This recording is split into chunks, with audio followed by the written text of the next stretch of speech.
Dans ma carrière, le Standard MS sont les deux passages que je retiens le plus footballistiquement et humainement parlant. J'avais tout donné, j'ai essayé de faire mon maximum, j'étais pas le seul et c'est vrai que avec Nolan en plus on a pu sortir un peu notre épingle du jeu individuellement. Une saison vraiment extraordinaire. La trace que j'ai laissée, je pense que c'est le toujours plus important et le plus dur, c'est de laisser une bonne trace dans le club où t'es passé. Cette connexion avec les supporters a été vraiment super du début jusqu'à la fin, quoi.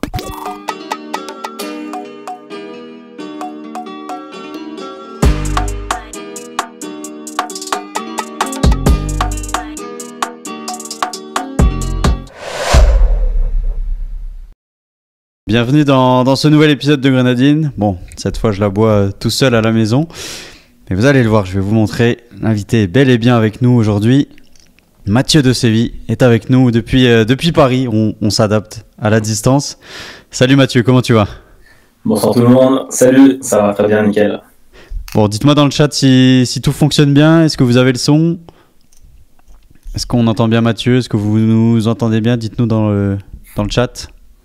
Salut à ceux qui sont dans le chat d'ailleurs. Bonsoir tout le monde, j'espère que tout le monde va bien.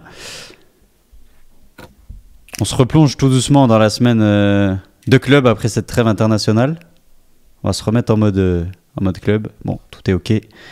On va pouvoir attaquer. T'as suivi un petit peu, je pense, la trêve internationale? Oui, forcément, un petit peu. Déjà, parce que je bosse avec l'équipe là-dessus, donc il faut que je suive un petit peu. Mais ouais, on suit ça. On suit ça de près. Bon, alors Mathieu, tu es né le 12 février 1988 à Chambray-les-Tours, dans une famille de footballeurs. On va le voir. Ton papa Pierre-Antoine a porté les couleurs de Tours, du PSG, comme ton oncle d'ailleurs. J'ai noté ça, qui a joué aussi au PSG à Tours. Son fils fait même du saut à la perche. J'ai vu ça. Donc vraiment une famille de sportifs. Ton grand frère était footballeur international aussi. A joué à Reims, Valenciennes, Nantes. Mm-hmm.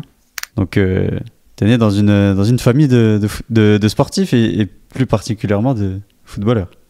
Bah ouais, c'est ça, hein. On a baigné dedans plus dans le temps d'enfance et donc du coup les choses se sont faites un peu naturellement. Je suis né avec un ballon entre les pieds, à jouer avec le grand frère dans le jardin et puis voilà, on regardait, on allait au stade avec le padré.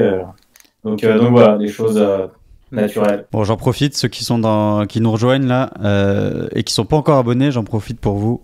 Faites le petit effort, mettez la petite cloche, abonnez-vous, laissez un petit commentaire si l'émission vous plaît et si vous connaissez pas encore les émissions et puis bienvenue sur la chaîne.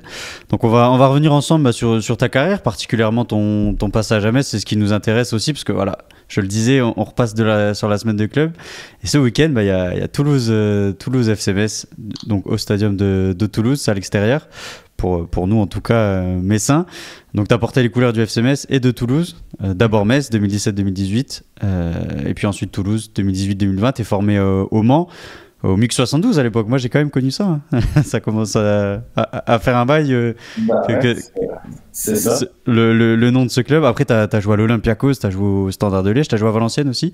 Ouais. Donc une carrière plutôt cool, hein, quand même. Après tu as joué en Turquie à Denizlispor. Et puis ensuite tu as fini du côté d'Amiens et de Versailles. Et tu comptes également 36 sélections avec la sélection du Togo. Ouais, c'est ça. Ouais, j'ai eu la chance de faire une CAN avec le Togo, de marquer en plus. Donc c'était une belle expérience avec mon équipe nationale. Ouais.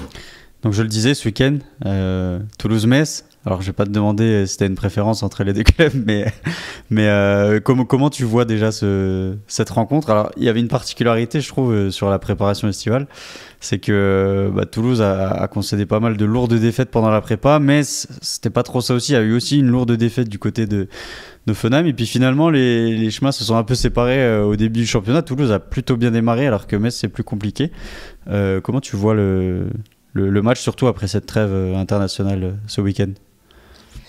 Ouais, donc pour revenir un peu sur la trêve un peu estivale, c'est vrai que le fait de pas faire une bonne préparation, en fait, t'as deux choix. C'est soit ça ça resserre un peu les liens du groupe et ça les entre guillemets soude sur une cause commune, dans le sens où voilà, ça n'a pas été, on a pris beaucoup de buts comme l'a fait Toulouse et on a senti que malgré tout ça les a resserrés et réconfortés dans l'idée de bien commencer le championnat, de ne pas réitérer les fautes qu'ils ont pu faire dans le championnat.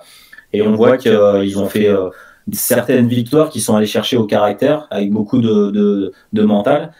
Et à l'instar, des fois, de ne pas faire une bonne prépa, au contraire, ça va te plonger un petit peu au niveau confiance. Et là, malheureusement, tu vois que c'est plutôt le cas par rapport à Metz, qui n'a pas pu, entre guillemets, fédérer un groupe immédiatement. Et tu vois, sur des buts, quand tu perds des matchs en fin de match, c'est souvent voilà, des signes un peu de fébrilité par rapport à une défaillance mentale. J'ai connu ça beaucoup de fois en Ligue 1 avec mes clubs et donc voilà, il n'y a pas de fatalité, c'est ça qui est bien avec le foot, mais voilà, il faut tout de suite essayer de rectifier le tir et surtout cibler ce qui ne va pas, quoi. Et du coup, au niveau peut-être de la physionomie, du scénario, est-ce que tu penses que Metz peut enfin accrocher cette première victoire de la saison qui fuit malheureusement le club depuis le début de la saison? Oui, évidemment, il y a rien d'impossible. Après, voilà, je pense que Toulouse va essayer vraiment de démarrer fort le match, va vouloir essayer de faire la différence assez rapidement. C'est une équipe de Toulouse qui est très vaillante, qui met beaucoup d'intensité. Maintenant, voilà, c'est une équipe aussi qui prend pas mal de buts. Donc, au FC Metz de faire le dos rond quand il va falloir faire le dos rond et il va falloir être efficace à l'extérieur. Généralement, ce qui est très important, c'est d'être solide défensivement pour pouvoir essayer ensuite de faire la différence sur quelques occasions qu'on va avoir, quoi. Donc je le disais, Toulouse, FC Metz, c'est un petit peu ton affiche, c'est ces deux clubs que tu as fait au cours de ta carrière.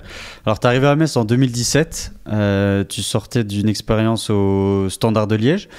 Tu connaissais quoi du FC Metz avant de signer ici? Et puis aussi, comment tu t'es retrouvé à signer au FC Metz? Évidemment, je connaissais le FC Metz, ça fait partie du patrimoine français au niveau foot, donc je connaissais. Après, je ne le suivais pas plus que ça, évidemment, mais évidemment que je connaissais. Après, je suis arrivé, le club avec le Standard avait changé d'entraîneur et je ne comptais pas dans les plans de l'entraîneur et de la direction. Et donc du coup, voilà, j'ai cherché un nouveau point de chute et puis le CMS s'est manifesté. Puis bon, après c'est des transactions un peu d'agents et de dirigeants. Moi j'étais en sélection et voilà, on m'a proposé le FCMS, on m'a appelé, on m'a montré un peu le projet, même si on me disait que ça allait être un prêt. Parce que le Standard, malgré tout, voulait me récupérer l'année d'après. Donc j'ai dit, bon, allons-y. Moi, de retourner en Ligue 1, c'est un environnement que je connais. Et voilà, ça me faisait plaisir d'être dans un grand club, même si, évidemment, quand je suis arrivé, le club était un peu mal en point au niveau résultat, parce qu'il me semble de mémoire qu'ils n'avaient pas. Je suis arrivé au bout de la 4e ou 5e journée, ils n'avaient pas encore gagné. Et en plus, le premier match ensuite après la trêve, on commençait, c'était le PSG, donc qui venait tout juste de recruter Mbappé, Neymar et compagnie. Donc ouais, mais non, c'était voilà, c'est arrivé. Moi, je l'ai pris comme le fait de pouvoir continuer de progresser dans ma carrière, découvrir un nouvel environnement et au final, voilà, j'ai vécu individuellement, à défaut d'avoir vécu une saison difficile, mais au moins sur le plan individuel, j'ai vécu une saison vraiment extraordinaire et humaine, parce que cette connexion avec les supporters a été vraiment super du début jusqu'à la fin, quoi. Alors, tu le disais, ouais, c'est vrai que malgré le résultat, tu gardes quand même un excellent souvenir et on le sent que t'es quand même attaché au club. Et je trouve aussi, c'est d'ailleurs quand j'ai annoncé l'émission, t'as quand même marqué les gens en l'espace d'une saison, tu vois. Alors après, il y a déjà d'un point de vue individuel, on y reviendra après, t'as fait 14 passes décisives, t'as quand même été un joueur impactant malgré le résultat qui est à l'issue de cette saison. Mais comment t'expliques ça, le fait d'avoir, de ton côté déjà, d'avoir été quand même imprégné par ce club en l'espace d'une saison et puis de l'autre côté d'avoir marqué les gens en aussi peu de temps finalement. Non, parce que je pense ils ont vu que j'avais pas triché, que malgré la difficulté de la saison, parce que c'est pour un joueur d'être légué et donc de vivre une saison où tu descends, donc ça inclut beaucoup de défaites. Donc tu déçois forcément les supporters, les fans qui viennent à chaque fois se déplacer. C'est difficile, mais quand ils voient que des joueurs se donnent à 100%, je pense que malgré tout, ça atténue un petit peu et ça peut que garder un bon souvenir. Donc voilà, moi j'avais tout donné, j'ai essayé de faire mon maximum. J'étais pas le seul, hein, et c'est vrai que avec Nolan en plus on a pu sortir un peu notre épingle du jeu individuellement et malgré la situation si difficile, on a apporté quand même sur certains matchs, sur certains moments un peu de joie aux supporters. Donc c'est pour ça je pense qu'ils gardent un bon souvenir. Alors je me suis refait un petit peu le déroulé de la saison. Bon, ça m'a fait un peu mal quand même de revoir les résultats. Il y a une victoire en septembre jusqu'à la fin du mois de décembre. Vous marquez 6 buts en 17 matchs avant la victoire à Montpellier mi-décembre. Comment t'expliques Est-ce que c'est le mauvais départ qui entraîne toute cette série de 3-4 mois Comment t'expliques cette série-là sur toute cette phase allée?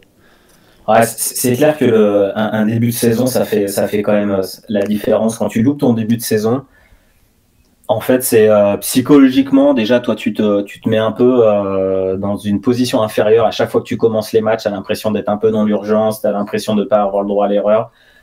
Et à l'inverse, les équipes que tu affrontes, elles démarrent tout de suite avec déjà un gain d'énergie en plus sur toi, et c'est toute une spirale qui est compliquée. Et à inverser, c'est dur. Il faut aller chercher le match référence qui va fédérer le groupe, quelque chose qui va t'emmener et installer une dynamique positive. Mais ouais, nous c'était compliqué. On n'a jamais réussi réellement à installer une vraie dynamique. À chaque fois qu'on avait des victoires qui pouvaient nous lancer, derrière on n'avait pas les résultats qu'il fallait.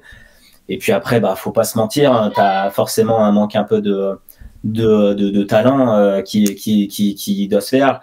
Alors je pense, pour pas tirer non plus sur tout le monde, mais offensivement, je pense que ça allait, mais on manquait un peu de talent derrière. On a malheureusement Milan Bisevac qui aurait pu nous apporter ça, a été blessé beaucoup de fois dans la saison. Donc c'était compliqué. La Ligue 1, c'est vraiment exigeant. Si t'es pas capable d'être costaud, surtout défensivement, c'est compliqué, surtout quand t'es un petit club, parce que tu sais que tu vas pas toujours marquer 4 ou 5 buts pour gagner un match. Donc t'es capable, en fait, les équipes qui s'en sortent, elles sont capables de pouvoir gagner difficilement 1-0. C'est des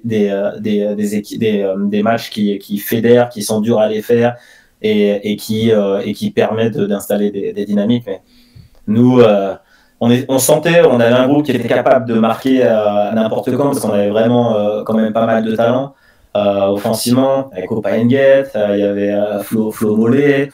On avait vraiment de quoi faire, mais voilà, collectivement, on n'arrivait pas à être assez fort pour ne pas prendre de but ou installer une vraie dynamique défensive. Il y a cette, je le disais, cette série du début de saison, mais après, alors, quand on regarde les résultats, avant Noël, il y a quand même 2 victoires, 0 défaite du début du mois de décembre jusqu'à la fin janvier. Est-ce que là, tu te dis que c'est en train de tourner, que ça y est, vous êtes peut-être en train de basculer et que vous allez pouvoir remonter au classement et vous maintenir? Est-ce que tu penses qu'il y a eu un déclic à ce moment-là?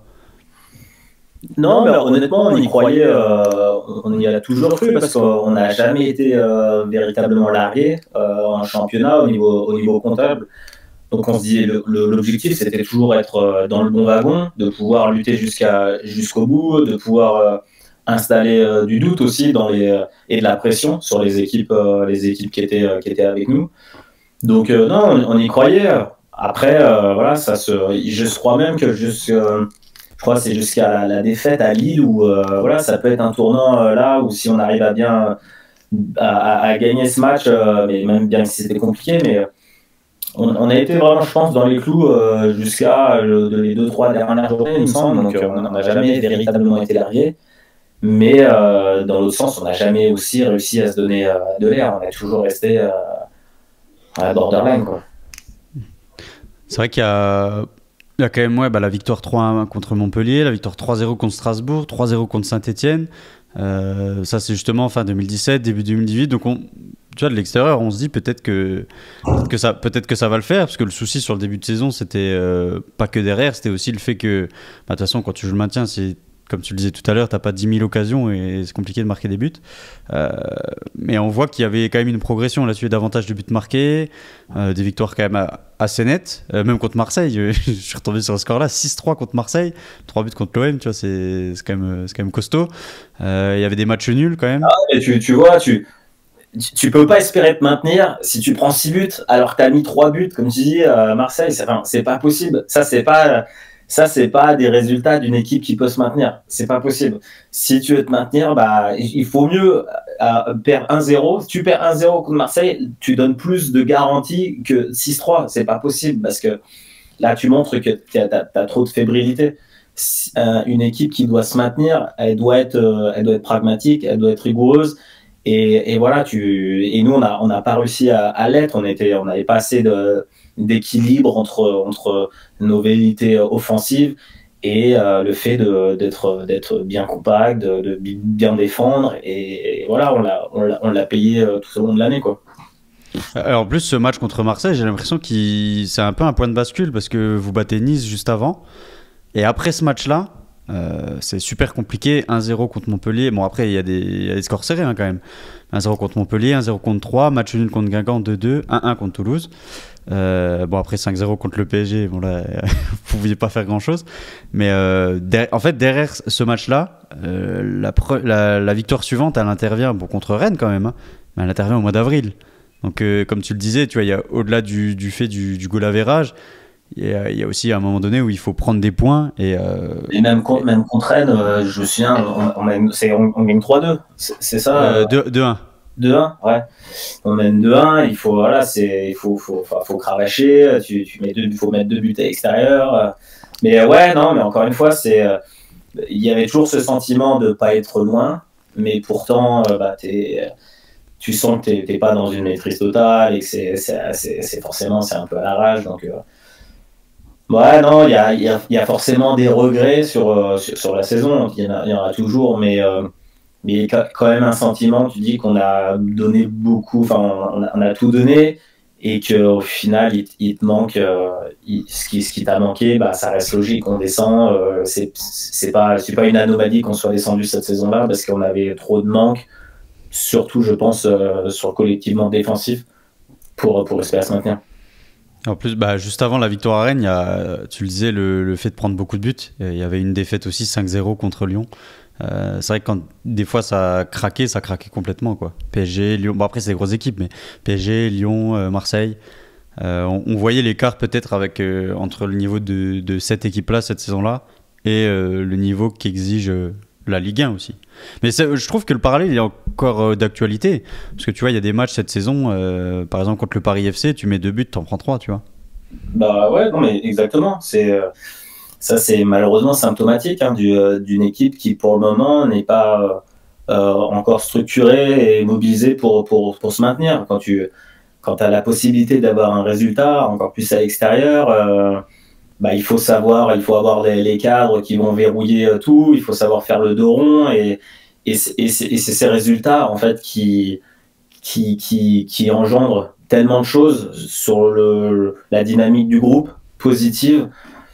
Aller chercher une victoire 1-0 à l'arrache à l'extérieur, mais il y a rien de plus fédérateur, il y a rien de plus galvanisant, parce que tu sais que tout le monde a participé, tout le monde à cravacher pour obtenir ce résultat et t'es heureux d'être récompensé de cette façon. Donc il faut pour le moment il y a je pense un peu trop de jeunesse du côté messin et il faut que vite ça prenne pour que être capable d'aller chercher des résultats étriqués, mais il faut aller chercher des résultats. Par rapport à cette saison-là, je me posais la question aussi de l'aspect mental. Tu vois, quand tu perds, enfin quand tu gagnes pas un match pendant 4 mois, quand tu prends beaucoup de buts, quand tu engranges beaucoup de défaites, comment on fait mentalement au quotidien pour à chaque fois retourner à l'entraînement, pour tu vois, garder la motivation, garder aussi la bonne entente dans le groupe aussi, parce que j'imagine que ça doit quand même, ça peut vite partir en cacahuète, tu vois, sur peut-être des trucs bateau du quotidien, d'entraînement, après ça passe et on oublie, tu vois, mais comment on garde le cap psychologiquement et mentalement pour continuer à essayer d'atteindre l'objectif qui est de se maintenir? Honnêtement, franchement, on avait la chance d'avoir un bon groupe sur le plan humain. On avait vraiment un groupe avec des bons gars, avec quand même de l'expérience. Vous avez des Renaud Coad qui étaient là. Même un Yann Jouffre, par exemple, qui n'a très peu joué, qui était souvent blessé, mais qui était au quotidien avec nous, qui courait encouragé. Des Milan Bisevac. Moi, quand je suis arrivé, j'avais déjà 30 ans également. Donc, Nolan Roux, Manu Rivière, on était déjà des joueurs quand même expérimentés de Ligue 1. Et c'est vrai que ça joue quand même, le fait d'avoir des joueurs assez expérimentés pour avoir que ça parte pas dans tous les sens, de garder un cadre et voilà, et de se dire prendre vraiment les choses, c'est bateau, mais vraiment prendre les semaines après les semaines, ça sert à rien de se projeter et surtout encore une fois, on n'était pas si loin à chaque fois quand on voit les matchs, à part quelques matchs on est passé à côté, mais il y avait quand même pas mal de bons au niveau contenu et on faisait des choses intéressantes. Après, le problème, c'est que à chaque match, tu avais une erreur un peu individuelle d'une personne, mais ça changeait. Un jour, ça va être un tel, un jour, ça va être un tel, une mauvaise passe en retrait. Ah, là, ça va être le gardien. Là, ça va être un oubli sur un corner. Là. Et quand tu es en une équipe qui joue le maintien, ça, tu le payes cash. Tu le payes cash. On dit la chance, faut aller attirer la chance. C'est la même chose pour, entre guillemets, la malchance. Sur une saison, il y a pas de hasard. Si tu as pris ça, si le ballon va pas du bon côté du poteau, etc., il n'y a pas de hasard. C'est comme ça, c'est toi qui a provoqué ça. Donc ouais, non, on essayait, on sentait qu'on n'était pas loin à chaque fois. Donc je pense que c'est ça aussi qui permet les semaines qui suivent de s'encourager, de se dire ok, même si on n'a pas pris de points là, on reste quand même dans quelque chose de positif et voilà, il faut là, ce match-là, on va essayer de gommer ça et on va essayer de ramener des points. Alors malgré tout ce contexte de descente, jouer dans une équipe qui joue le maintien, toi à titre individuel, tu t'es quand même plutôt bien démarqué et surtout au niveau des stats, 14 passes décisives, c'est des stats d'un joueur qui normalement joue dans une équipe qui joue le tableau. Déjà ça, moi je trouve ça surprenant. Et puis l'entente avec Nolan Roux, avec qui, c'est un joueur que tu découvrais. Comment t'expliques cette entente entre vous deux et le fait que tu aies réussi à être aussi décisif dans une équipe qui joue sa survie? En fait, c'est alors on parle évidemment, on retient souvent de cette saison notre duo avec Nolan Roux, mais moi j'essaie toujours d'incorporer Manu Rivière, qui était en fait essentiel par rapport à comment on jouait, parce que à la base Nolan Roux c'est un attaquant, tout le monde connaît, mais il jouait à gauche la plupart du temps, il jouait à gauche. Et en fait, moi, je suis un pur excentré. Je suis sur mon côté, j'essaie de faire les différences et je centre. Et du coup, notre objectif, c'était toujours que Manu coupe au premier. Donc Manu, on est désolé, à chaque fois on en rigolait parce qu'il faisait vraiment le sale boulot et des fois il m'en voulait un peu, il disait alterne un peu pour que je la mette aussi au premier, mais en fait souvent son appel, il était là, il attirait un voire deux défenseurs et Nolan était souvent au deuxième pour mettre la tête et lui il a un super bon jeu de tête. Et donc du coup, ça, notre trio, alors même si on retient pas Manu Rivière, mais c'est vrai que ça a fonctionné très bien.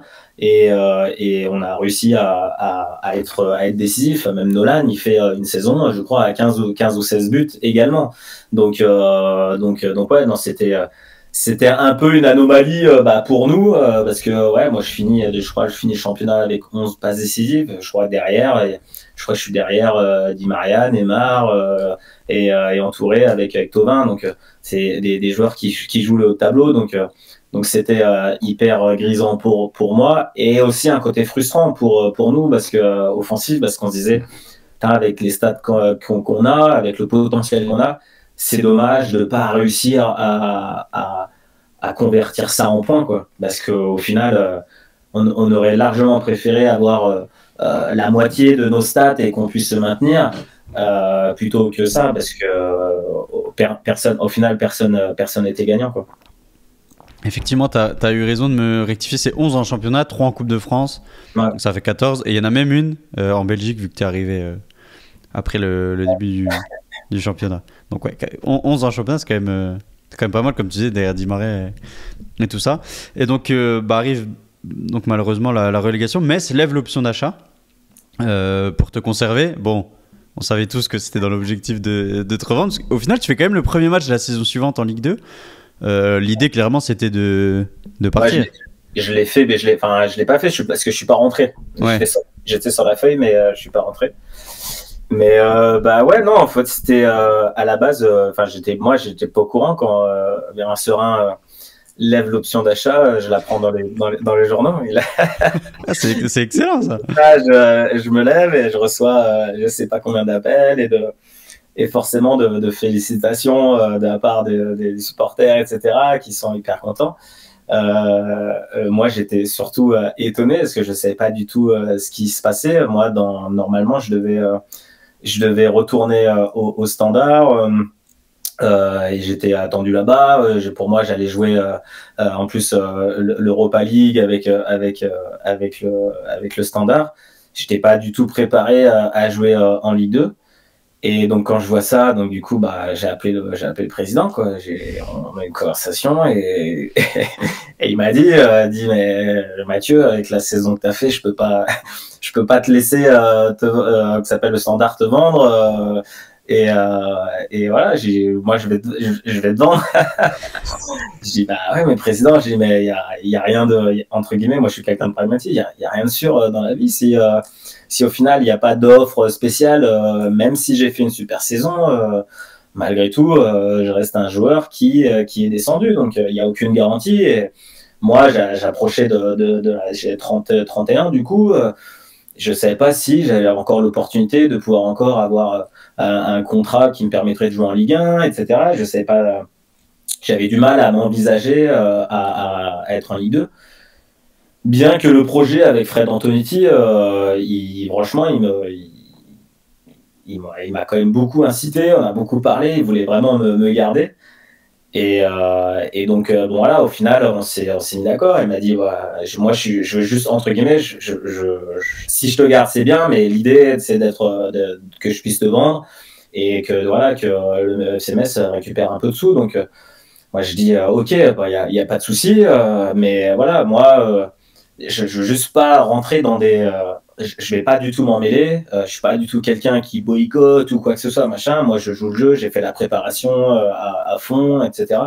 Mais voilà, je veux pas que vous me bloquiez si jamais il y a une offre de Ligue 1, que vous me laissiez l'opportunité de pouvoir continuer ma carrière en Ligue 1, etc., quoi. Donc il a dit oui, ok. Et donc bon, il a quand même un petit peu, malgré tout, tiré avec Toulouse. Ça a été assez long à se décanter, mais bon, au final, ils se sont mis d'accord, et après, je suis parti après le dernier, je crois, le premier match. C'était à Brest, de mémoire. Et t'aurais bien aimé jouer avec Frédéric Antonetti ? Le style de jeu et tout ça ? Franchement, honnêtement, beaucoup. J'ai adoré. J'ai fait donc du coup toute la préparation avec Fred Antonetti. J'ai adoré l'entraîneur et l'humain. Franchement, j'ai un petit regret de ce côté-là, de pas avoir pu faire une saison avec lui, ou même plus. Car vraiment, je trouve que c'est quelqu'un de super. un super management. Et ouais, franchement, le peu que j'ai eu, c'était cool. Alors, je me souviens, une fois on en reparle avec Nolan Roux quand on est au téléphone ou ce genre, mais quand il est arrivé dans le vestiaire, son premier jour, il nous a dit bah ouais, moi je veux une équipe pour finir premier, monter immédiatement, mais monter en Ligue 1 ça me suffit pas. Moi je veux une équipe qui va être 10e en Ligue 1 quoi. Donc, on s'est tous regardés, on est arrivé, on sortait d'une saison complètement bah voilà, difficile mentalement. La plupart des cadres étaient partis. Je sais même pas s'il restait une vingtaine de joueurs dans le vestiaire. Beaucoup de joueurs étrangers qui venaient d'arriver, des jeunes joueurs. On s'est dit mais il est fou ce coach. Il sait pas dans quoi il arrive. Et au final, ce qui est marrant, c'est qu'il a quasiment fait ça. C'est qu'au final, ils font une saison incroyable en Ligue 2. Ils finissent premier. Et l'année d'après, ils se maintiennent. Je sais plus combien ils finissent, mais je crois qu'ils doivent finir peut-être 13e ou 14e en faisant une saison très très solide en Ligue 1. Donc, le pari fou qu'il s'est dit au début, ce qu'il a dit, même si peut-être il n'y croyait pas directement, mais je pense que ça a donné un mindset pour tout le monde, pour se dire voilà, dans la direction dans laquelle il veut aller. De monter en Ligue, déjà de monter en Ligue 1, de finir premier de Ligue 2, c'est pas assez pour lui pour avoir des objectifs encore plus grands pour tout le monde en fait. Et voilà, quand tu as un mindset comme ça, bah, tout de suite ça te permet de t'embarquer. Mais ouais, non, franchement, j'ai adoré l'homme et j'ai un petit regret de ce côté-là de ne pas avoir pu un jour faire une saison avec eux. Ah, c'est vrai que l'année d'après, ils se maintiennent. Bon, après, c'était l'année du Covid en Ligue 1. Après, la deuxième année en Ligue 1, ils font 10e justement, mais c'est l'année où il y avait les stades vides, mais on avait fait la saison complète. Et malheureusement, la troisième saison, c'est celle où on redescend. Et tu disais au Standard que tu aurais pu jouer l'Europa League. T'as pas de regret non plus de ce côté-là déjà de passer de jouer le maintien à jouer l'Europa League, c'est bien, mais du coup, tu aurais pu jouer la Coupe d'Europe, quoi. Ouais, alors j'avais joué l'année d'avant, je l'avais joué avec le Standard, on avait joué à l'Europa League et aussi, on avait joué à l'Ajax Amsterdam, le Celta Vigo. Mais bah non, parce qu'après je pars à Toulouse, je découvre autre chose et ça va. Moi, le regret que j'aurais pu avoir, c'est si au final, si ça s'était pas fait, j'étais en Ligue 2 et qu'on aurait eu une saison compliquée. Mais au final, c'est pareil. Moi, quand je vois la saison qu'a fait Metz en Ligue 2, bah, je me dis aussi, franchement, c'est toujours une aventure humaine super à vivre une montée, que ce soit pour les supporters, que ce soit pour les joueurs, les entraîneurs, etc. Donc, il n'y a pas de mauvais scénario. Je suis juste content d'avoir poursuivi ma carrière. J'ai été à Toulouse derrière. Encore une fois, j'ai découvert aussi d'autres personnes et voilà, ça a fait ma carrière comme ça et j'ai aucun regret là-dessus quoi. Je pense d'avoir que des choses positives. Encore une fois, je me suis pas braqué. Il y a beaucoup de joueurs qui auraient pu se braquer une fois que l'option d'achat se fait sans son accord. Moi, encore une fois, je me suis pas braqué. J'ai juste demandé des explications. Tout s'est fait d'une façon cordiale. Et puis voilà, derrière, après, tu fais confiance et je pense que ça reste positif quand ça se fait comme ça. Oui, du coup, derrière, tu le disais, tu pars à Toulouse. Bon, cette fameuse histoire d'option d'achat et de revente. Est-ce que tu avais d'autres options que d'aller à Toulouse, ou c'était le club qui s'était le plus manifesté, on va dire, et qui s'était aussi entendu avec Metz, évidemment? Bah, en fait, j'ai eu d'autres options, mais après, c'est toujours la même chose quand quand t'es un joueur qui descend, les clubs jouent souvent la montre. Et donc, derrière, après, c'est on va attendre le dernier jour pour baisser le prix, etc. Donc, c'est un jeu qui est souvent un peu chiant pour les joueurs. Et d'ailleurs, moi, je trouve ça toujours chiant d'avoir un mercato qui finit en fin août. Je trouve vraiment qu'il devrait y avoir une réforme là-dessus et tout devrait se terminer fin juillet et qu'au début de tous les championnats, que toutes les transactions soient faites. Ça, j'arrive toujours pas à voir ce qu'il y a de bénéfique là-dessus. Tous les championnats tous les pays devraient avoir la même coordination, et que voilà, le 31 juillet, et ça change strictement rien. Au final, tout juste serait décalé. Les gens anticiperaient un petit peu plus au lieu d'avoir 3 mois pour avoir des joueurs. Bah là, ils le feront en 2 mois. Et voilà. Et au moins, quand tu commences ton championnat, et voilà, t'es avec ton groupe. Il n'y a pas d'histoire de joueurs qui vont faire un super début de championnat et derrière ils vont se faire recruter au dernier moment ou autre parce qu'une équipe va mettre le prix ou se séparer de joueurs le dernier jour. Non, honnêtement, je trouve qu'il n'y a rien de bénéfique. Donc, même en termes d'équité. Hein. En termes ouais, d'équité, tu prends un club. Ça responsabiliserait un peu plus. Et moi, je vais même un peu plus loin. Je supprimerais même le mercato d'hiver. Honnêtement, ça responsabiliserait tellement plus les directeurs sportifs, les clubs, pour se dire voilà, on a des joueurs, et bah tu choisis, les joueurs que tu prends, et bah c'est des joueurs qui vont rester toute l'année. C'est pas on voit jusqu'à décembre, et dans 4 mois, on peut toujours leur trouver une porte de sortie.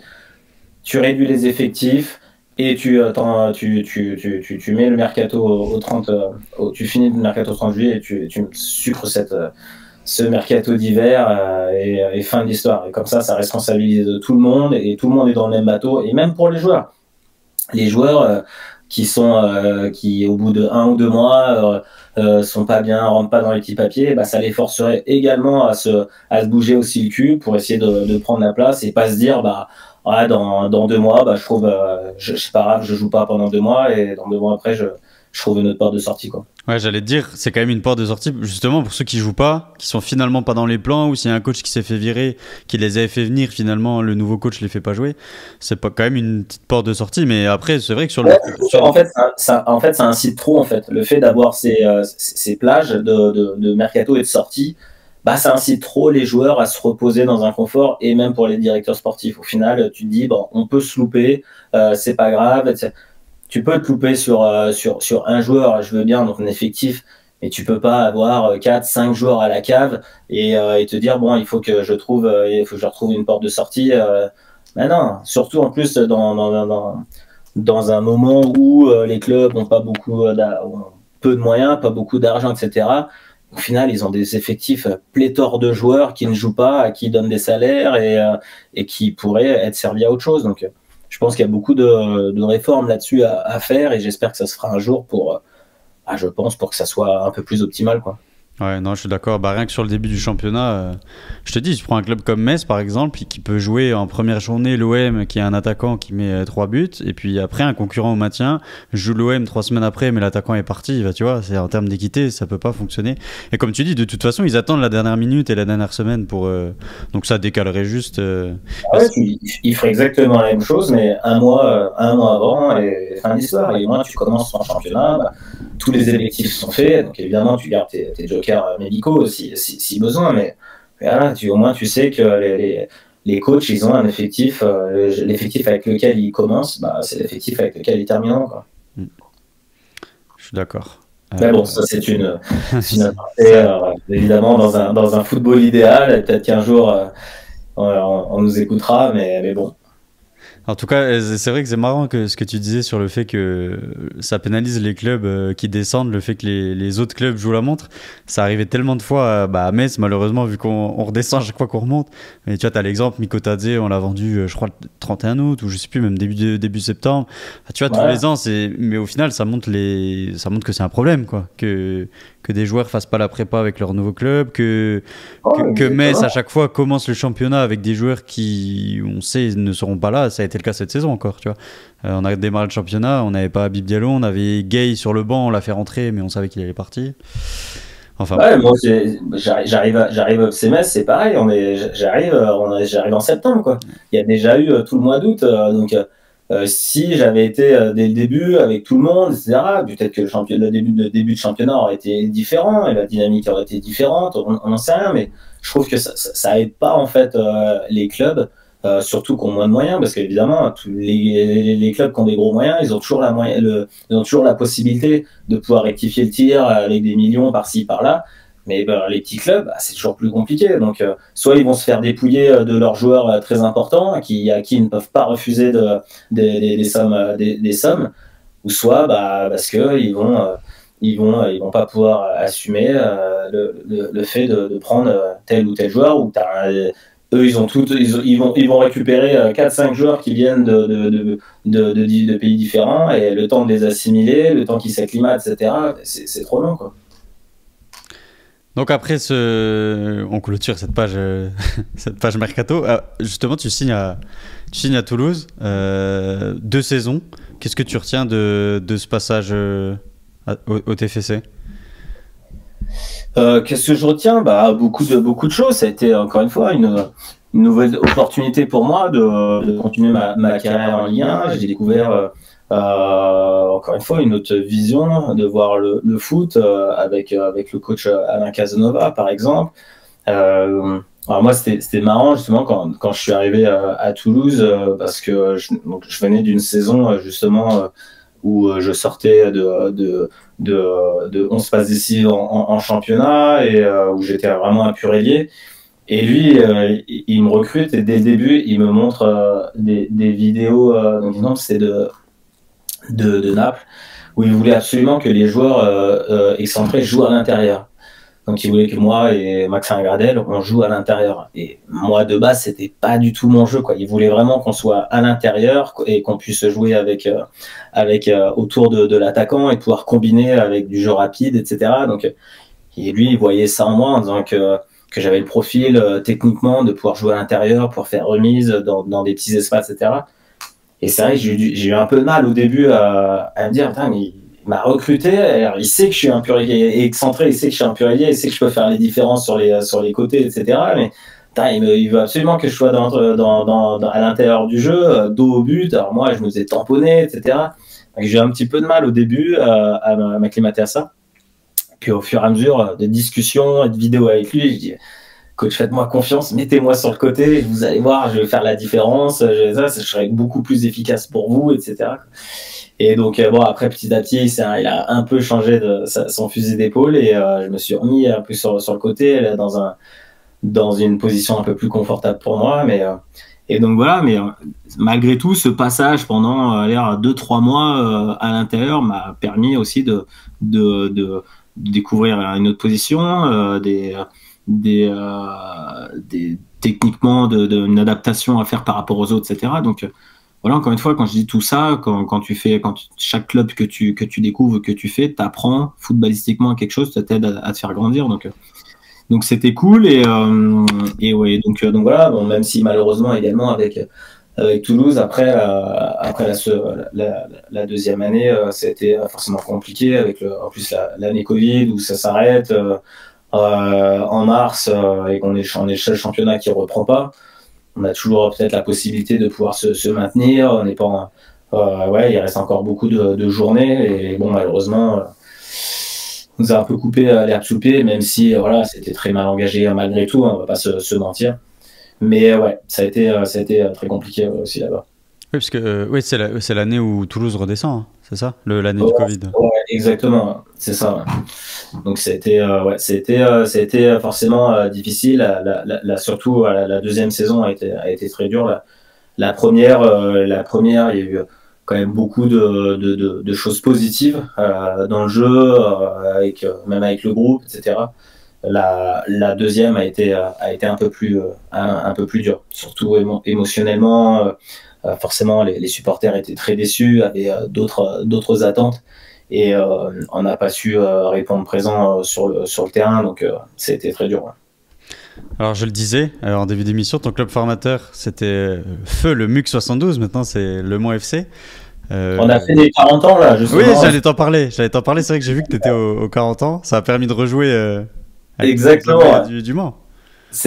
Non, franchement, c'était magnifique de revoir tout le monde. Ça rappelle à quel point le club a eu quand même des grands joueurs, hein, quand on fait la liste avec les Gervinho, Graffité, Yoann Pelé, Coutadeur, Cessignon, Daisuke Matsui, Ismaël Bangoura, franchement, il y a énormément de Marco Bacha, énormément de très bons joueurs à cette période-là, dans les années 2000, qui sont passés par là. Et donc, c'était cool vraiment de revoir beaucoup d'entre eux le temps d'un match. Didier Drogba était là, mais évidemment, c'est pas ma génération. Mais c'était cool, la fête était grande. Revoir des supporters comme ça qui ont répondu présent. Donc, c'était une belle fête. Et toi, à ton époque, donc tu as joué avec des joueurs, pour resituer un peu pour ceux qui connaissent, Mathieu Coutader, Anthony Le Talley, que tu as retrouvé aussi après. Quel souvenir tu gardes de cette période-là? Bah moi forcément c'est mon premier match en Ligue 1. C'est là que tout a commencé pour moi après 3 années de formation avec les 18 ans et la CFA, et bah tu découvres, tu fais tes premiers pas en Ligue 1, et donc ouais, c'est quelque chose quand même qui marque. Premier match à Léon Bollé contre Lorient, j'ai fait un match horrible. C'était Morel qui m'a mis dans sa poche tout le match, et c'est là où je vois moi je mets toujours la difficulté et le changement un peu générationnel, où nous on sortait déjà beaucoup plus tard. Je crois que je devais avoir 19 ans, voire même 20 ans quand je sors du Mans. Aujourd'hui, les joueurs sortent, ils ont 16, 17 ans, et ils ont déjà une maturité incroyable sur le terrain. Ils sont déjà prêts, ils ont déjà les codes. Et, ils ont beaucoup plus d'avance par rapport à ce que nous, on avait connu il y a 15-20 ans. Donc, je me mets toujours à la place de ça et je vois l'évolution qu'il y a. Mais ouais, non, pour moi, c'est forcément ce qui marque le plus. Après, j'avais aussi une demi-finale de Gambardella, ma première saison, qui était aussi qui était un très bon souvenir, une bonne expérience humaine.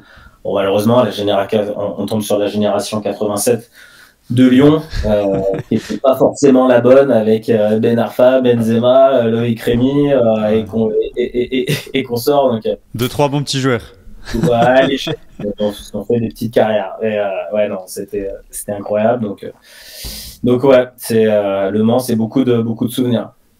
Et Valenciennes ensuite. Alors il y a Valenciennes où tu as croisé la route d'un certain Opengate qui démarrait, je crois, tout juste sa carrière du côté de Valenciennes. Je mets à l'écran la petite photo avec le maillot de Valenciennes. Tu avais d'autres opportunités à l'époque plutôt que d'aller dans ce club-là, ou...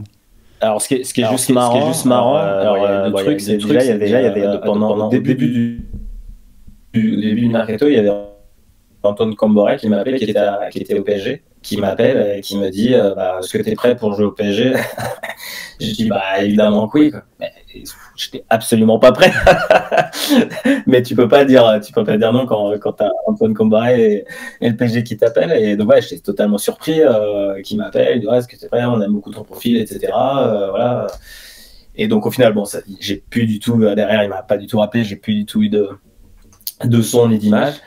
Et ouais, ce qui était aussi marrant, c'est que quand je prends le train pour aller à Valenciennes, parce que je remplaçais qualitativement, numériquement parlant, Ben Kalfala qui partait à Bordeaux. Et dans le train, il y a Eric Roy qui m'appelle, qui était directeur sportif de Nice à ce moment-là, quoi. Et il me dit on te veut.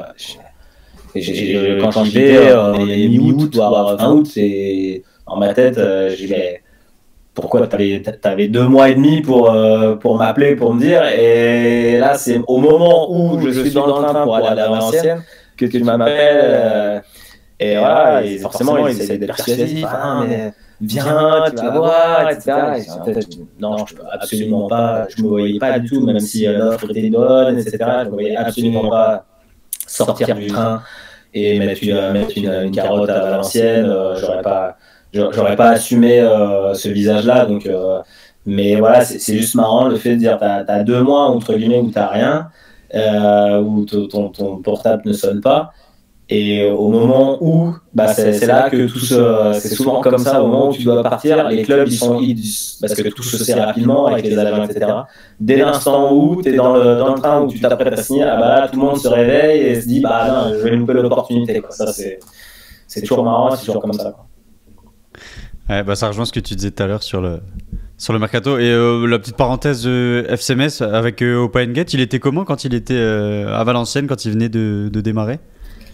Bah, c'était le même, quelqu'un d'introverti, un bout de bois. On l'appelle le bout de bois parce que c'est le mec, il tient sur ses cannes, il a peur de rien, c'est impossible de bouger alors que de base, voilà, c'est pas quelqu'un de très massif, très impressionnant, mais c'est un des joueurs les plus costauds, vraiment sur ses appuis, ce qui est marrant, c'est pareil, il ne réalisait jamais, vraiment jamais. On avait quand même pas mal de briscards à Valenciennes, des Bobo Baldé, Milan Bisevac qui était déjà là aussi. Et il savait beau lui rentrer dedans, lui mettre des coups alors qu'il était très jeune, il bronchait pas et surtout il flanchait pas quoi. Et c'était marrant de ce côté-là, mais non, là, c'était toujours le même, assez introverti, peut-être un peu trop même introverti. C'est quelqu'un qui des fois on avait envie de le secouer, qu'il réagisse un peu plus, montrer un peu plus d'expression.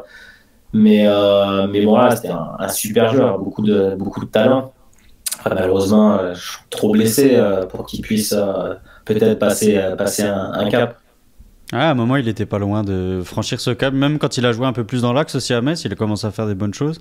C'est vrai, comme tu dis, les blessures l'ont un peu freiné. Alors, tu vois, j'avais noté quelques passages, enfin quelques moments marquants. Tu vois, j'ai sélectionné Le Mans, Valenciennes, Olympiakos. J'ai pensé il y a des titres quand même. 2015, 2016 championnat. Vous gagnez une Ouais, ça m'a fait bien d'avoir une petite pause entre deux séances. Je ne cache pas que ça m'a fait du bien de pouvoir découvrir le fait d'être l'équipe numéro 1 d'un championnat et de pouvoir être un peu l'équipe à battre. Donc, c'était cool parce que tu passes d'un quand tu es en Ligue 1 où j'ai connu que des clubs qui jouent le maintien, donc ça bataille, tu mets le bleu de chauffe, t'as pas beaucoup d'occasions, donc quand t'as une occasion, t'as une pression, il faut le ballon, il coûte cher, faut pas le perdre, etc. Donc c'est pas du tout le même mindset. Et là, tu passes enfin dans un championnat où t'es l'équipe, t'es PSG de Grèce, si on peut dire ça comme ça, et c'est toi qui es ultra dominant, donc voilà, tu peux tenter plein de choses. Tu sais que derrière, il n'y a pas forcément une conséquence parce que tu as tenté un dribble et que tu as perdu la balle ici ou là, quoi. Donc ça m'a quand même fait du bien et surtout, je suis quand même passé dans une autre dimension. C'est un très grand club sur le plan, sur la scène européenne. C'est la classe. On était vraiment, t'as tout à disposition pour être dans une très grande performance. J'arrive de Valenciennes, on descendait, on fait la prépa, c'était la Champions Cup aux États-Unis. Voilà, je me retrouve à jouer contre le Milan AC, contre Liverpool et Manchester City. J'avais les yeux comme ça, et pourtant il faut essayer de montrer bonne figure. Mais c'était ma Ligue des Champions, quoi. Alors qu'il y a 2 mois avant, je jouais contre 3 les matchs de bataille pour rester en Ligue 1, quoi. Donc ouais, non, ça m'a permis de passer dans une autre dimension et j'ai beaucoup. Ça t'émancipe ainsi un petit peu par rapport à Ligue 1 où tu es dans un cocon. Là, tu es obligé, humainement parlant, ça te forge aussi, quoi. Ça t'oblige à passer un step parce qu'il faut que tu prennes ta place, il faut s'affirmer. Là, tu es avec une langue étrangère, même s'il y avait beaucoup de Français qui étaient là, mais il faut s'affirmer et puis voilà, donc ça te permet vraiment de grandir. Alors, dans ton équipe, il y avait. Alors, je sais pas si c'est lui qui a joué avec toi ou toi qui a joué avec lui, mais il y avait Esteban Cambiaso quand même. Esteban Cambiaso, Javier Saviola, au début, il n'a pas fait toute la saison, mais Javier était là. Moi, je le voyais à Barcelone, tu te retrouves même chose, tu te retrouves avec lui, très gentil. Eric Abidal, qui était là aussi.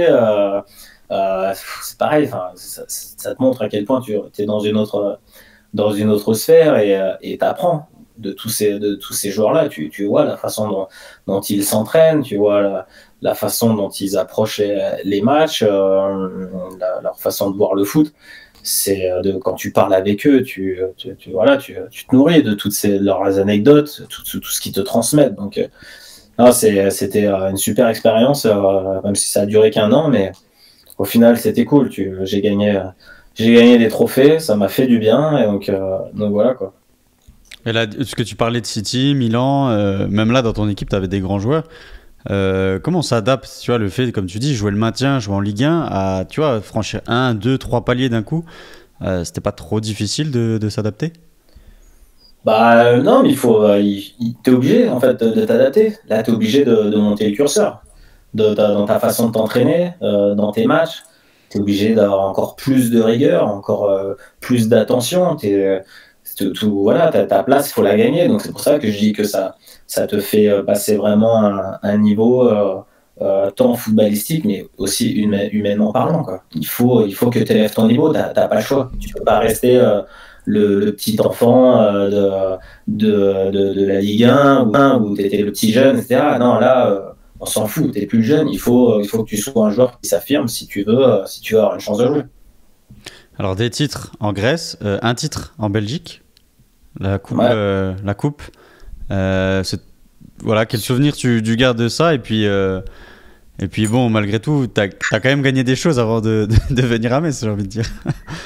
Ouais, non, mais c'est pareil. Le standard, moi, c'est simple, je pense. Dans ma carrière, le standard MS sont les deux, voilà, les deux, mes deux passages que je retiens le plus, entre guillemets, footballistiquement et humainement parlant. C'est aussi là où je pense que le meilleur, j'ai laissé les meilleures traces avec les supporters. Je vois encore aujourd'hui, c'est vraiment les deux clubs avec lesquels bah, j'ai encore plein de messages des supporters qui se souviennent de moi ou qui m'envoient qui ont un maillot voilà, qui ne serait-ce des petites attentions. Mais humainement parlant, vraiment, c'est les deux clubs où je me suis le plus épanoui. Après, ça vient aussi sur la période où, bah, footballistiquement, quand tu es autour des 27, 30 ans, c'est là où tu as atteint ta maturité, donc ça coïncide aussi avec ça.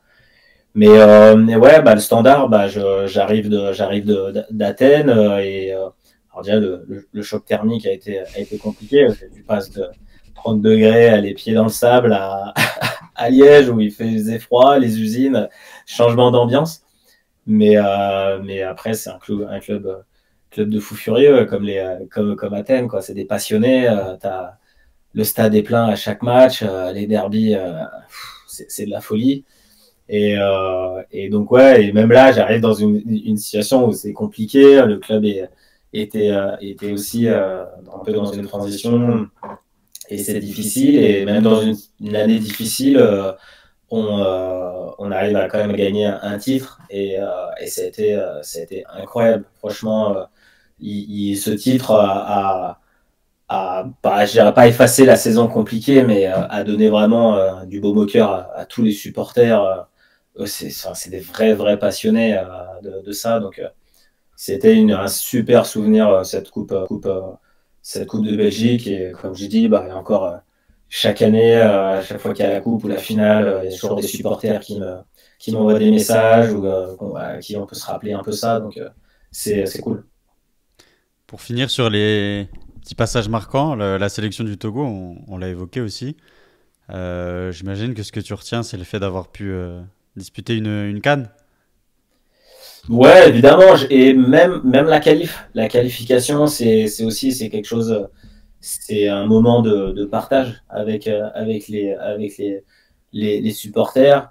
On se rend pas compte la différence qu'il peut y avoir entre un club et une nation quand tu qualifies tout un pays pour une compétition majeure.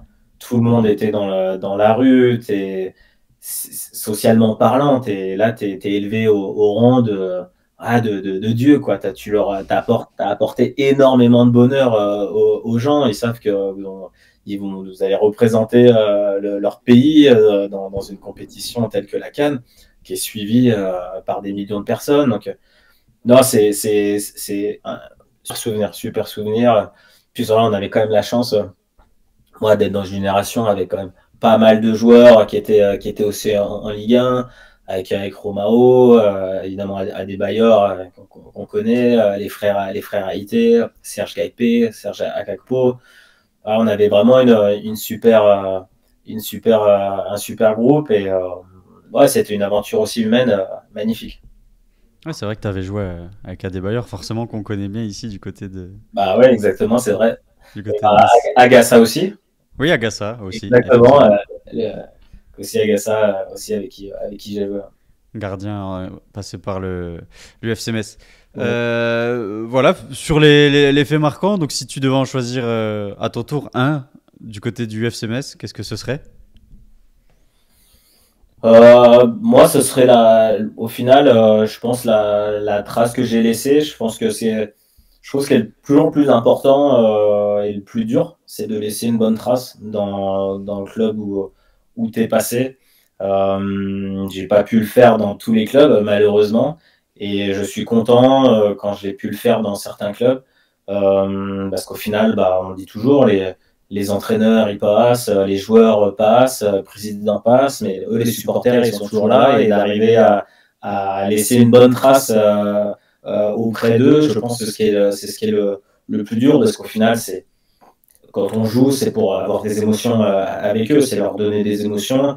Jouer dans des stades vides, au final ça n'aurait pas de sens donc c'est ce qu'on peut, c'est la trace que tu laisses qui au final qui est important de se dire bah t'as passé un petit moment avec eux et au final ils retiennent quelque chose de positif de toi.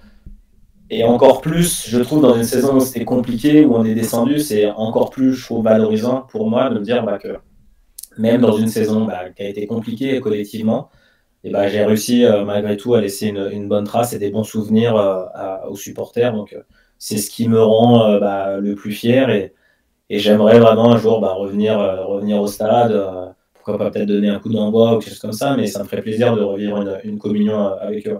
Ouais, tu peux peut-être jouer aussi, hein. On a besoin de passeurs sur le côté droit, là.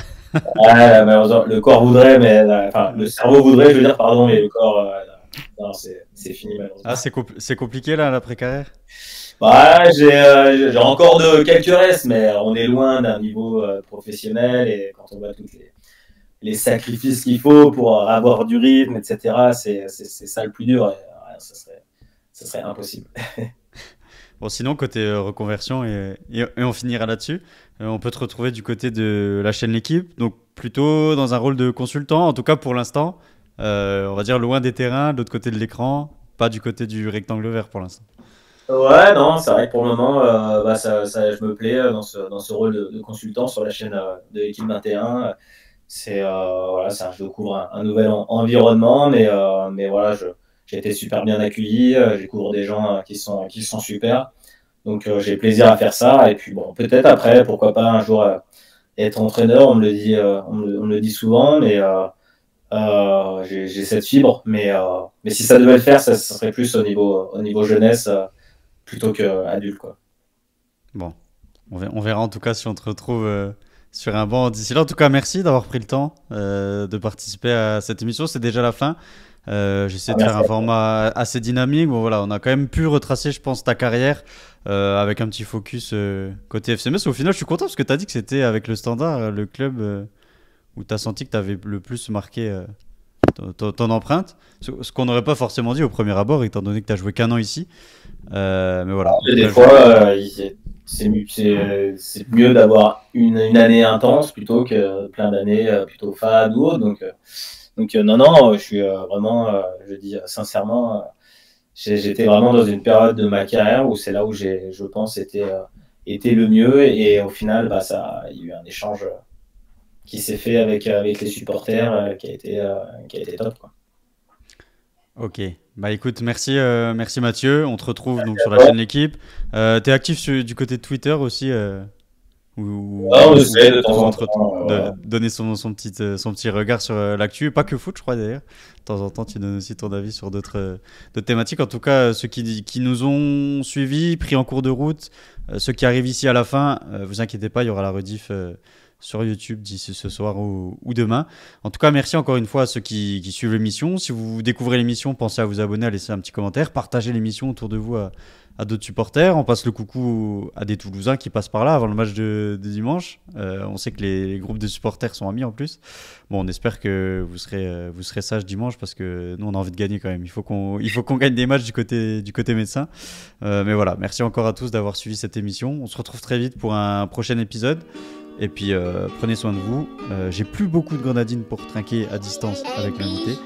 Mais on se retrouve très vite pour une émission. Merci à vous dans le chat. Et puis on se dit à très vite. Ciao, ciao.